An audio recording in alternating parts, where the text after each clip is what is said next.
Broadcasting worldwide from a studio inside global headquarters of RP Enterprises in Kansas City. Hey, gang! Ladies and gentlemen, Papa's home!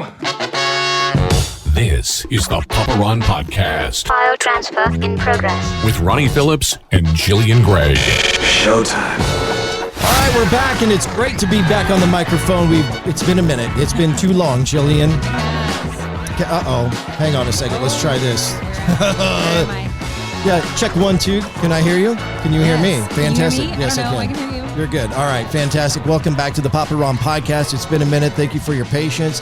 Make sure you're following us on all the social platforms. We got new content coming your way more regularly as this becomes a bigger emphasis, a bigger mission between Jillian and I to bring you some quality content. And it's not just about us and playing radio like we did in the old days. It's about the mission behind what this podcast is all about, and a lot of what that is about is the same mindset. It aligns perfectly with the way Mark Alford thinks and lives, and that's why we've got him back. Welcome back to the Papa Ron Podcast, Mr. Thank you. Congressman. I know, doesn't that feel weird saying Sir. that? It feels weird. After knowing you I all these bet. years, it's a little weird calling you that, right? I have 3 grown children. I could never get them to call me sir. When I was growing up, I was to my dad, yes, sir, and my mom, no, ma'am. Yes. Or you picked yourself up off the other side of the Sure. floor, right? Yeah. I could never get my kids to call me sir. And now I have 18 people calling me sir. Yeah. Wow. They're about my kids' age. It's really weird. But they said we've got to, especially in Washington, that's kind of a thing to show that. And it's not, to me, it's not Mark Alford. It's the office Yes. of representative. That makes sense. So That's why I love you, man. Because keep I calling me sir. No, Appreciate yes, sir. I don't Sir, like that. yes, sir. What is it? I'm going to ask this because it's a geeky question, but Sure. do you walk around with Secret Service or any kind of security? No, that's reserved for leadership in the House. Okay. Speaker Johnson has 3 or 4 people that are with him all the time. It's really weird, and we'll talk about it a little bit later. But as soon as you become Speaker, boom, it's Congressional Police, right? Capitol Police, because you were the second in line to the presidency of the United States. Oh my gosh, right. So, they want to guard you just like they guard the vice president or president. Maybe not to that level, but and then other leadership positions. Steve Scalise has personal security. Tom Emmert, the whip. So they're important. But no, Congress people, ordinary people, I have nobody guarding me. Don't come after me, though. That's not an invitation. No, I don't know. I was a little curious. I was thinking, man, I wonder when he shows up if there's going to be others with him. No. Sometimes I bring along Mr. Smith and Mr. Wesson. Yeah. Right on. Yeah. All right, let's dive into this. First of all, I apologize for those who are listening. We had 1 hour with Mark. I had some technical difficulties that lasted about 20 minutes, but at least we've got him and thankful for that. And so unfortunately, we don't have a lot of time for pleasantries and all that. Let's dive into some of the hard-hitting stuff that I think go ahead. Before we get to that, Yes. do you know why I'm here today?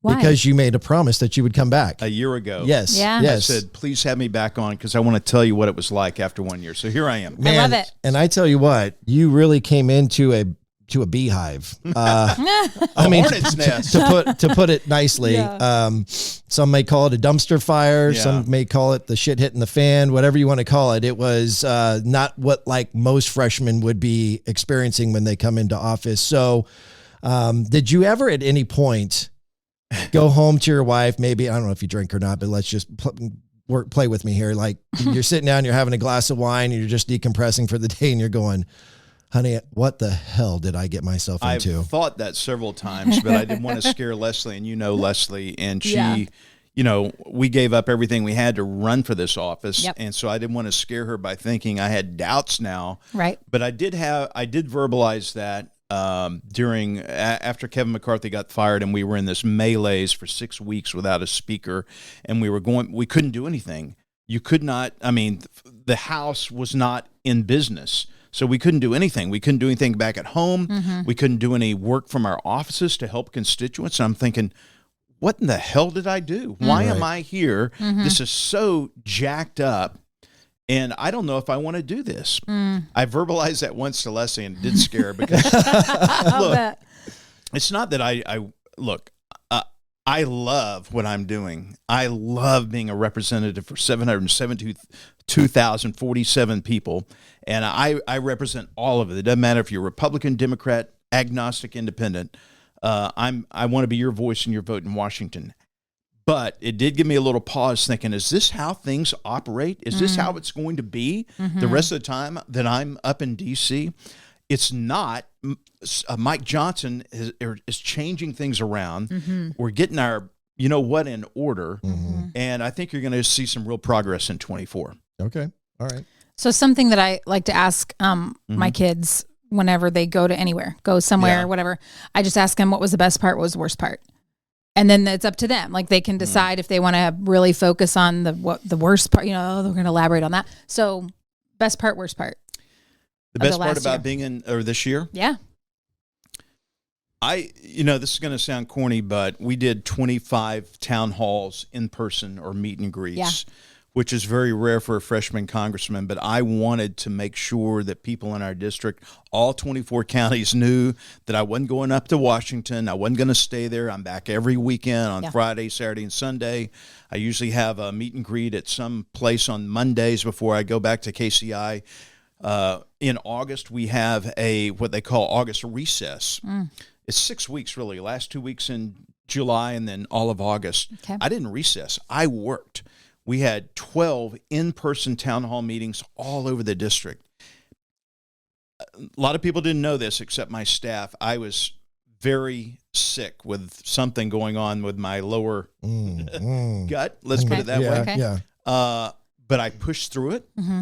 And we had these town hall meetings, and it was a honest, real experience where people were standing up, telling me what they thought of me, asking me questions. It was real.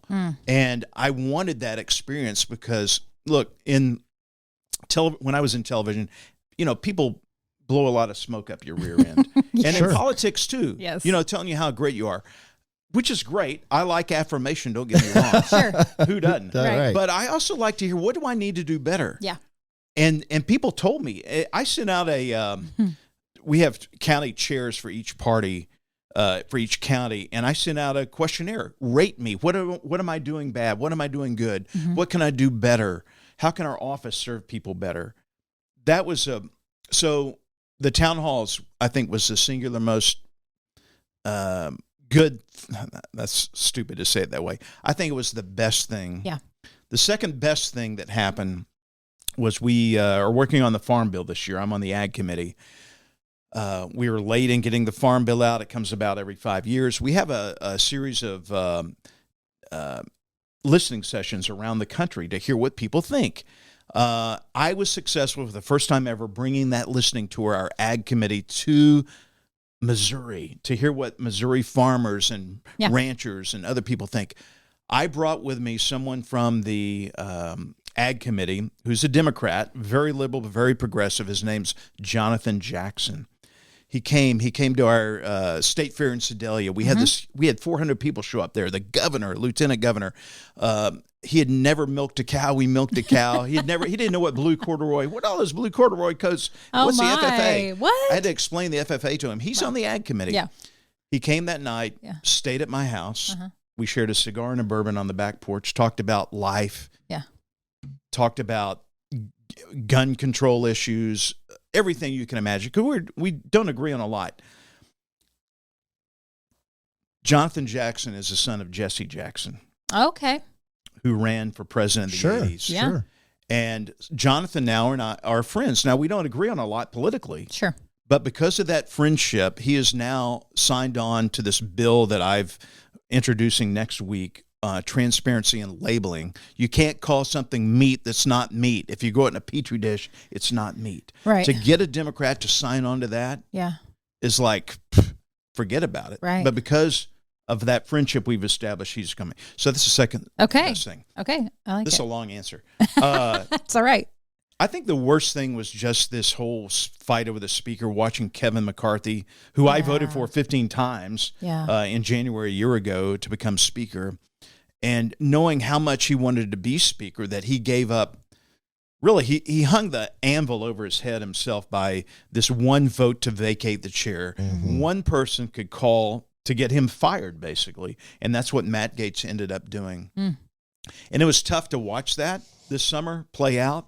It was tough in conference to see them fight and have these conference meetings where people were yelling at each other, and got pretty nasty at some point. But to see that happen on the House floor, where they basically 8 Republicans sided with the Democrats to fire Kevin McCarthy.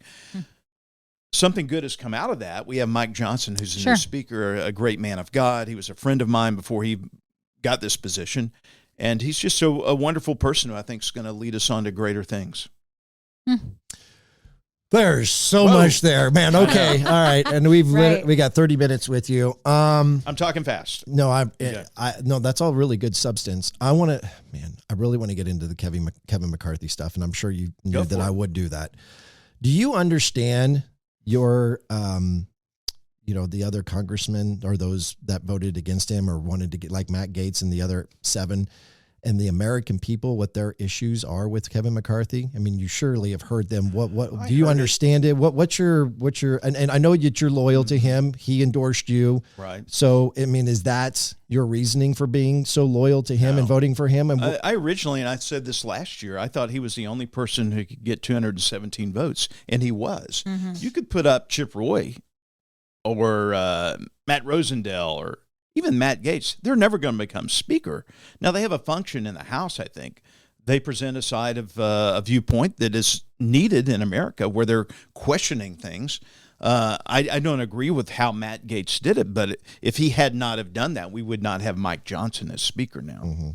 So everything happens for a reason. I think God, I think we're all believers. We believe in God's plan. Yeah. And he's in control, not me, not Matt Gaetz, not Kevin McCarthy. There were some people who thought Kevin McCarthy was a rhino, Republican name only, and didn't want me voting for him for speaker. And I said, well, who do you want me to vote for? And they said, well, Jim Jordan. I said, well, Jim's not running. Yeah. And he's voting for Kevin McCarthy. And there was a reason is to try to get, Kevin McCarthy did more than anyone to raise money, more than $200 million for other candidates, not for himself. Wow. But to go around the country raising money for candidates to claim the majority and now grow the majority. And he did that. He got, whether you like him or not, I think he was largely responsible for retaking the majority in the House.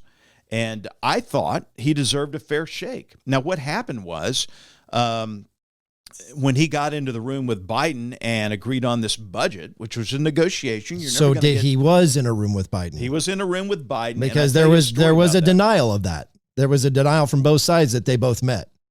No.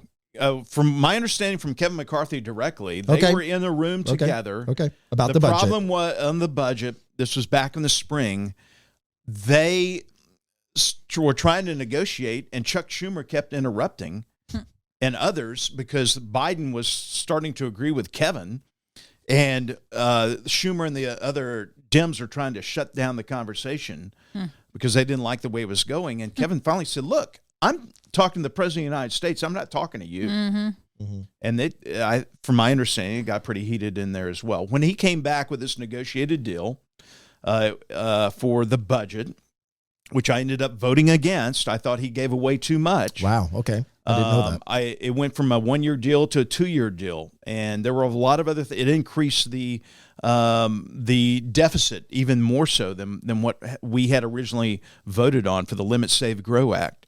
I thought that was too much to saddle our children and grandchildren with that much debt, and so I voted against it. Kevin McCarthy tried to talk me out of it, called me personally. We talked for 15 minutes. Others trying to get folks like myself to vote for that. We voted against it because I wanted to vote with my district. I ended up polling. I spent a lot of money to poll, I think 50,000 people in our district on this budget deal. They said vote against it. I voted with my conscience and voted my district, which Kevin McCarthy told me to do. When he came back with that deal, I think that's when the dominoes started to fall. Matt got triggered, basically. Matt got triggered. He had something personal out for Kevin McCarthy. That was quite evident. Wouldn't you say there was kind of personal between the both of them? Oh, yeah. Yeah, I mean, Something I can't say it was personal both ways because it looked Yeah. pretty obvious that it was mutual. I don't think there's a lot of respect or love between those two individuals. And it's going to be interesting to see what happens now that Kevin McCarthy is leaving Congress and has a lot of money in his war chest to help candidates into Congress who he wants in Congress. So what I found really interesting about that whole drama was Matt talks to Trump regularly as it's being reported to us. It I'm seems sure he like does, they're yeah. very, very close. And the way Matt explained it in an interview that I saw is Trump told him, do what you got to do. And Trump's not really the kind of guy that would say, do what you got to do. He would be a little bit more in charge. It's perception. You can tell me if I'm wrong. But based on following for years, Trump's not really a guy to be like, I don't care, do what you want to do. If he's got a mission and an initiative, he's going to be a little bit more direct, I would think, with something this big, a decision this big. This isn't a decision on whether you want a cheeseburger or a chicken sandwich. Do you think Trump had anything to do with Matt being so aggressive with getting Kevin out? I don't know. I don't know the level of their relationship. I know that Trump supported Kevin McCarthy in the speaker's race originally. There were some people wavering during our 15 votes. I got the freshmen into a room in the Capitol in the basement all together, and I called Trump, and he talked to everyone and talked up the positives of having Kevin McCarthy as speaker. And it was a great moment. I don't know if there were any particular minds changed because of that phone call, but it's quite evident that President Trump supported Kevin McCarthy for the speakership. If something changed over time, I don't know what that would have been. That's between Matt Gaetz and President Trump. So you don't find any of that as odd as I do? Everything that revolves around Matt Gaetz is a little bit odd in that, people are like, what do you think he was thinking? Like, I do not want to get inside Matt Gaetz' mind. Now, I will tell you, Matt Gaetz and I are on armed services together, and he and I worked on some great amendments together for the National Defense Authorization Act that we worked side by side on to get the woke, the DEI, the CRT out of the military, to get these drag queens out of the military that are actively promoting on digital ambassadors. And so, Matt, there's some things that I agree with Matt Gaetz on fully. We've got to get back to conservative values, true conservative values in Congress. We've got to get rid of the woke ideology that's, I think, infecting America's mindset. And I think there's some things we're doing in our legislation that's doing that, and I'm proud to be a part of that. Jill, I could rattle off a ton of questions, but I want to give you the opportunity to ask some questions. No, so go for it. Go for it. All right. So we keep hearing the term swamp. Swamp, yes. Swamp. How much of the swamp are you really seeing now after 1 year? And are you at liberty to really talk about what you see? No, I talk about everything I see. I don't really dig to that much like an investigative reporter. I'm not peeking behind doors or uncovering things. One of the things that disturbed me, though, and I'm not going to say names, but it's okay. You can. I didn't know. Nobody's going to know. Look, yeah, right. Nobody listens to this thing. During the speaker's race after Kevin got fired and then went through, I'm not going to go through the whole diatribe over 6 weeks of what happened, but, Steve Scalise couldn't get 217. Jim Jordan couldn't get 217. Tom Emmerich couldn't get 217. We ended up with a panel of about 8 or 9 people running for speaker, and we're all in the Ways and Means Committee room. There's 300 of us in there. Staff people, and we're voting for the speaker, and it's kind of like it's a battle of attrition. Basically, it's a closed ballot.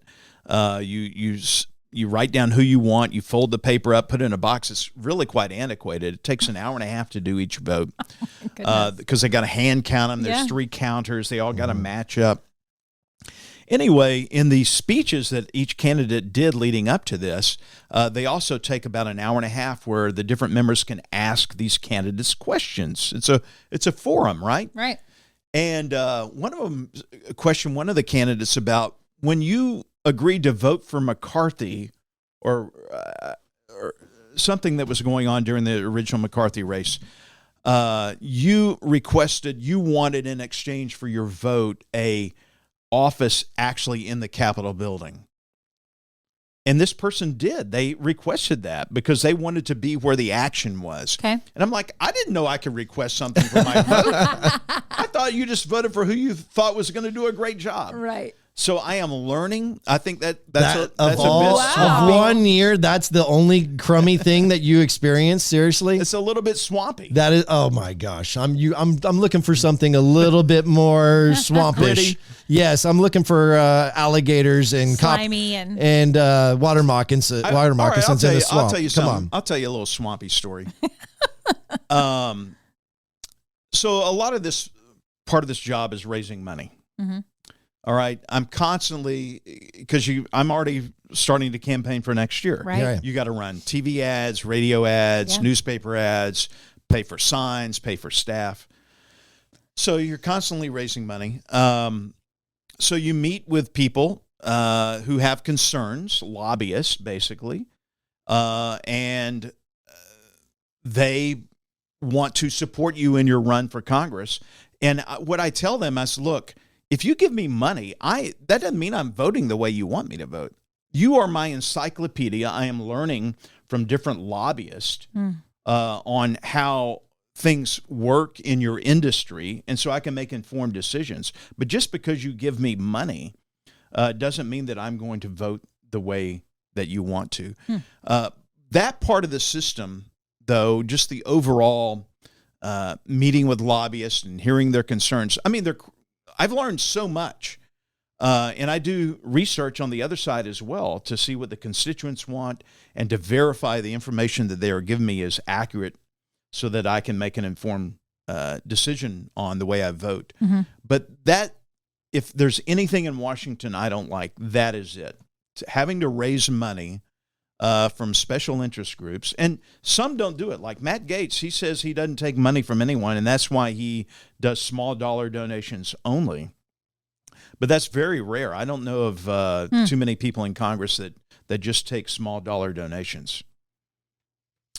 So that made it sound like that Matt is real ethical when there was actually an ethics committee going against Matt. So like, I guess where I really, but there was that's a different different side of ethics investigation. No, I get it. I think this I guess where I'm going with this is just what kind of behind closed doors side deals are going on that you know of and that you can speak to, because I'd really like you just to be honest with this. And not that you wouldn't, but I mean, I think that you are probably in a different position now than you were when you actually got in there, where you have to protect your other Republican congressmen. Is that fair to say? I mean, you got to be real careful about going out there and saying something that could be. Well, I go by President Reagan's rule that, commandment, the 11th commandment, thou shalt not speak ill of your Republican brother or sister, something to that effect. Yeah. I try not to say anything negative about anyone in Congress, or I have my rule that I don't judge people on how they vote or why they vote. That's not my job to assign motives to how someone votes. Mm-hmm. Whether it's Marjorie Taylor Greene or the most moderate of our members, maybe from New York, who are voting because they won in a Biden district. That's not the only vote that I can judge or assign motives to is my vote for our district. So it's not up to me. Let me put it this way. Are there side deals happening behind closed door that benefit that person individually or on a personal level? I've got to imagine there are. That you know of, or not that I know you can of. speak to? I'll tell you one thing that I didn't know. I mean, these are the things I'm trying to ask questions that the American people are they're upset. You know this. You hear it at these town halls, right? They think that there's all these side deals. Right. The people in Congress or people in Washington all together, they're all crooks. They're all out for themselves. They're not out for the American people. Give us some peace of mind. I have not personally witnessed that.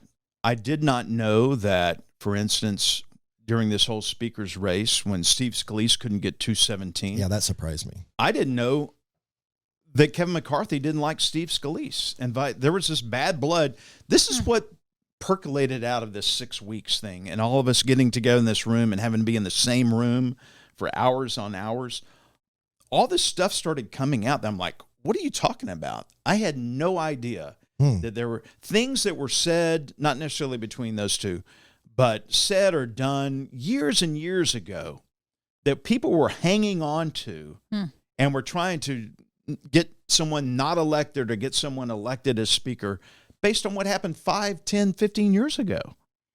It was like high school almost. Right. It was like it sounds like it. It got down to where this was almost like a high school student body race. That's weird. So Jim Jordan, he's a guy that, I mean, I only know what I know from what I see on TV and what I see on interviews, but I do love that guy. I just love how he presents himself. I like how quick he is on his feet. He seems to be very smart, and he doesn't seem to take any crap. So what's your impression of him after having a year working with him? He's a person of integrity. He does. I saw this most of all when he was up for speaker and almost got it. The way that he would talk to our conference, it's the same way he conducts the Judiciary Committee. You know, he's chair of the Judiciary, and the way that he has carried out this inquiry, which is now a formal inquiry into the impeachment of Joe Biden and the investigation of Hunter Biden. He's very methodical, very logical. He has a mind like a steel trap.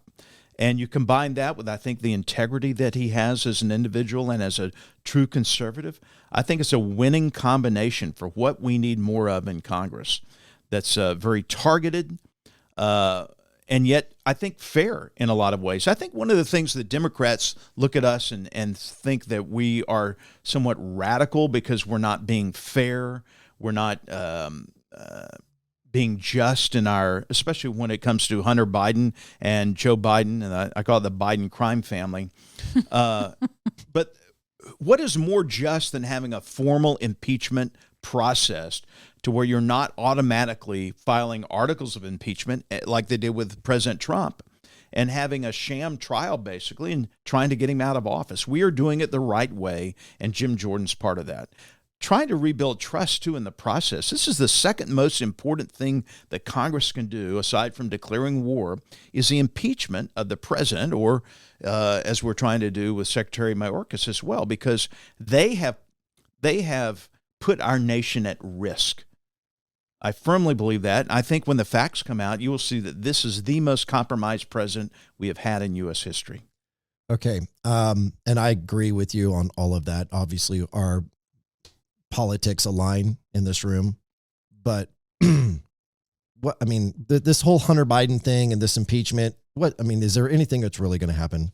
Will he be removed from office? No, he's not. No, because the Senate will not. Exactly. So are we wasting our time when we could? Not a waste of time. Can you tell me why? Yeah. For most people listening, and I at one point didn't know how the impeachment process works. The House acts as a grand jury would work in a normal society. We bring the indictment. Instead of the indictment handed up to a judge, the indictment is handed to the Senate for trial. So as grand jurors, as the House, we have our own responsibility. I can't worry about what the Senate does. That's on them. Okay. If they don't want to follow the facts and see once it comes out that I believe this is the most compromised president in U.S. history, he's on the take to China, he's on the take to Russia, he's on the take to Ukraine, Romania.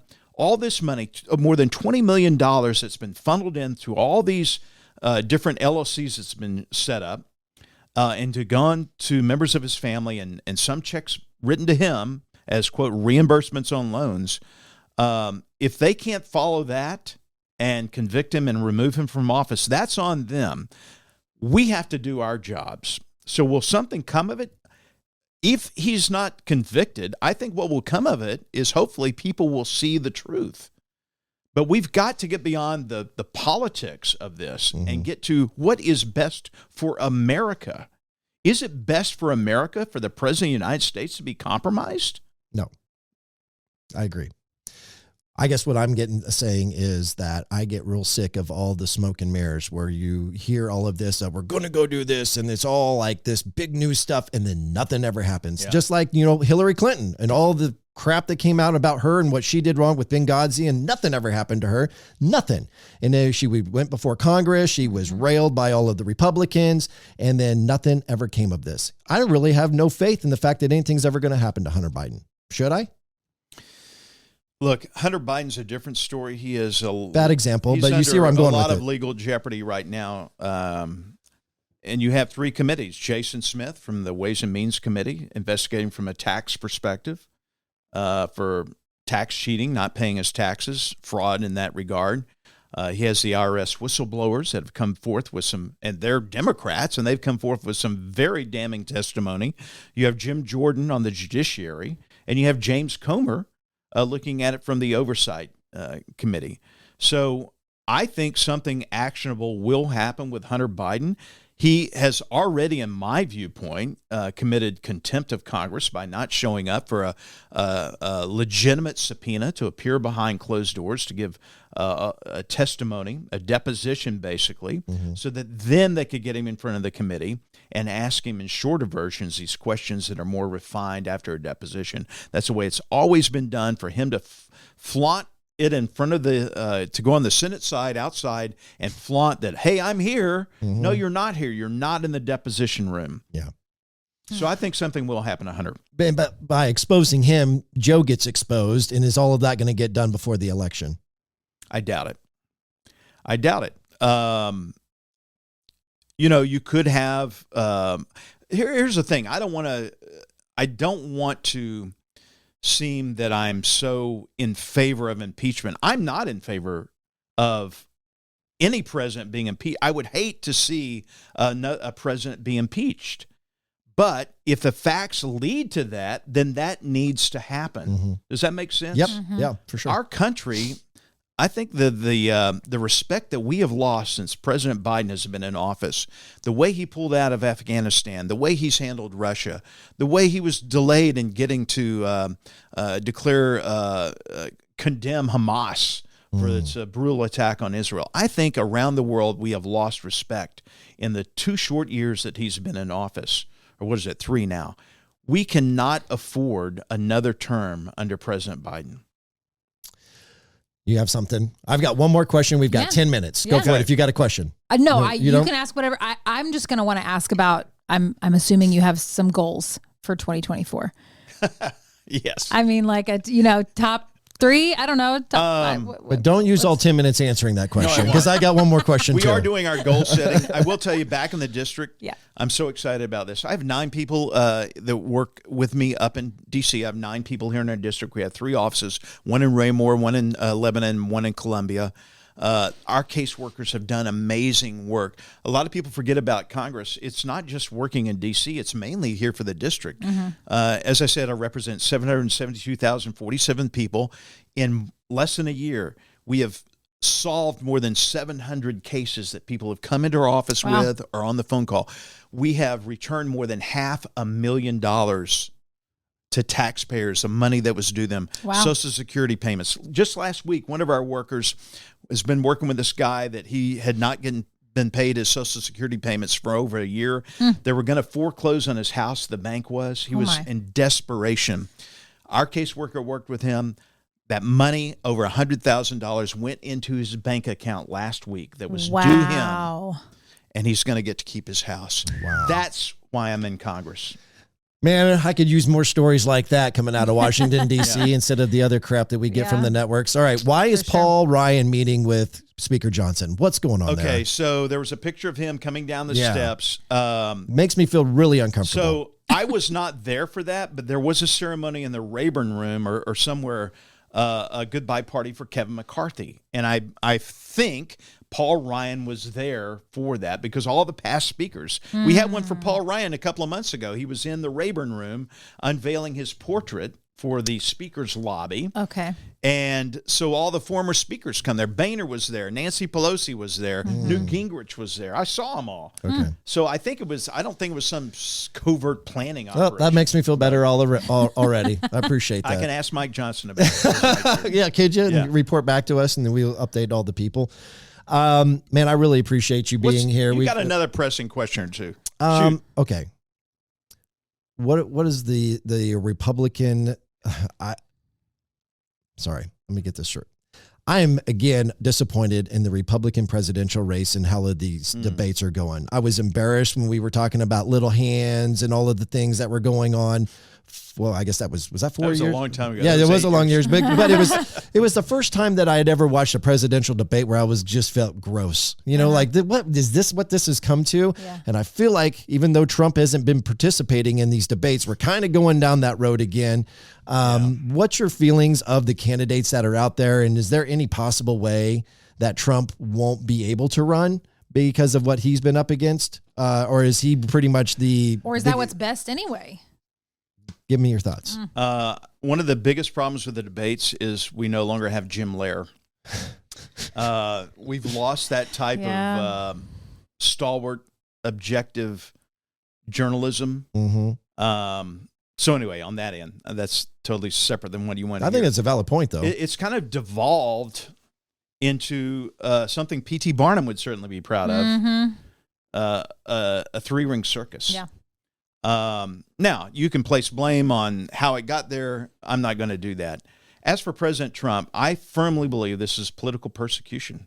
And this is coming down to election interference. Jack Smith, the prosecutor, you can see with the what he's filing with the Supreme Court to try to get this main trial that is going to start in March done before the primary season. Well, we're already going to have the Iowa caucus in, less than 2 weeks, something like that. Wow, it's that soon. But you have Super Tuesday. You have the majority of the primaries happening around the springtime. I think this ruling will be coming from the Supreme Court any day now to stop what Colorado did, trying to keep Trump off the ballot. And from that, I think you'll see a lot of the other states fold on those measures. There's some 30 states right now trying to keep him off the ballot. I don't think it's going to work. I predict that President Trump will get the nomination. I think he'll be president again. Wow. Really? Okay. Yes. Okay. Wow. What I've really taken away from this entire 40-minute podcast is that if we just had more bourbon and cigars in Congress, things would get done a lot, we'd be a lot more efficient and effective. More bourbon, less swamp. Yeah, exactly. I'm sorry I disappointed you with I'll try to dig up some good swamp stories. I'm just saying, come on, man. I think that you're holding out on us there on that one. No, I'm joking. I've only been there a year. I haven't had it. Right. I'm not like an investigative reporter. I honestly felt really bad for you in the final 4 minutes. Why? Because you walked into a hornet's nest. Oh, yeah. Because of what you walked in, and then all of a sudden you have to do this vote for speaker 15 times. Then you finally get the guy. And I saw the interview that you had on C-SPAN where you're walking out, and Steve didn't get the votes. You thought he was going to get the vote. You were hoping he was going to get the votes. You were speaking really highly on him, and you just seemed like I'm just a freshman. I just walked in. I don't know what I got myself into, and I was like, oh my God, I feel for you, buddy, because we know you on a personal level, and I'm sure that had to be emotionally difficult. It was, but I'm telling you, I know God has a plan and purpose, and I ask every day, what do you want me to do today? And government is not a clean, neat process, and it probably shouldn't be. I think this strife, this stress, this difficulty, it builds something in me.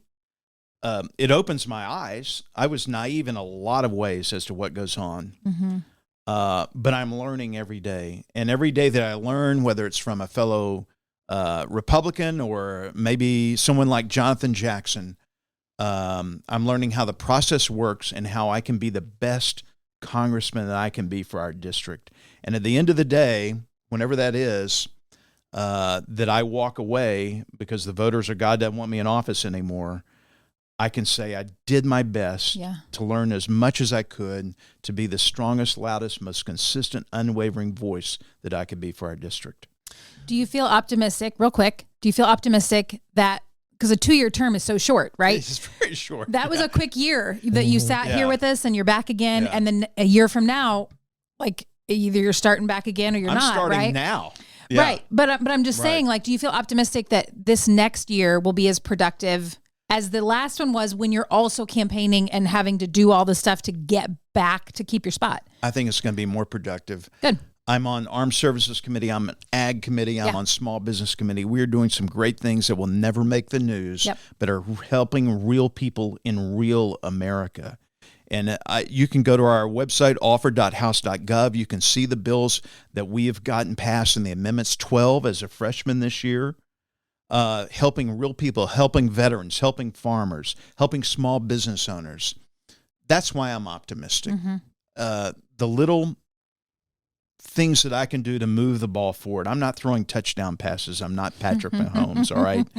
But I think we're making progress as a team. And as long as I can make forward progress and keep getting moving the ball forward, I'll be happy. Yep. Thank you. Thank you for being here. Thank you for your service. I got to do this real quick right. because we got this brand new coffee. You should check it out at dirtyduckcoffee.com. If you want to get any of the variety of coffee blends that they have at dirtyduckcoffee.com, use promo code PAPA, P-A-P-A. But the gratitude and empathy blend, it's right there in front of you, Mark and Jillian. This is our own coffee blend. It's an extension of the Papa Ron podcast. It's a smooth Brazilian medium roast that's got the taste of nostalgia, the aroma of nostalgia. It's going to remind you when you went to Grandma and Grandpa's as a child and you walked in the room and you just smelt that coffee or you had your first sip of coffee.